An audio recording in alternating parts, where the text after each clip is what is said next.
Hi there, it's Molly and Joe. We had dinner with a young lady the other night. She's 21 and she very recently ended a relationship, and she talked to us about how she knew that the relationship isn't ever really going to end.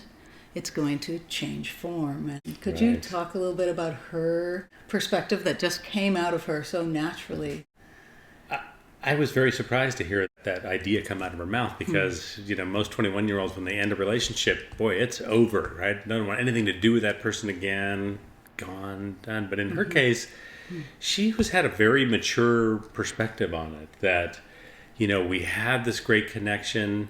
It's not like we don't have a great connection. I have to go off, and I think it was for schooling reasons, something like that. So she had to move away, and she wasn't saying, no, it's ended.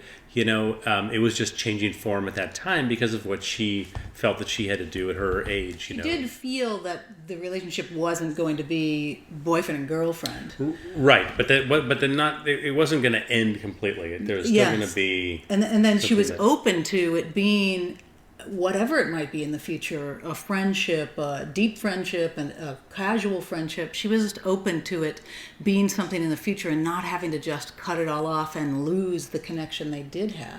Yeah. There was a man named Ken Keyes who wrote a book called The Handbook to Higher Consciousness many, many years ago. Great influence on Molly's life. Yes, and he actually is the one that coined that phrase that relationships don't end, they change form. And I've probably thought of that 100,000 times in the last 30 years, especially talking to people who ended a relationship and I don't want anything to do with them, even though it wasn't necessarily an abusive relationship. I think a lot of times we've been, brought up with this idea that a relationship has to be like severed in order for you to move on to another one.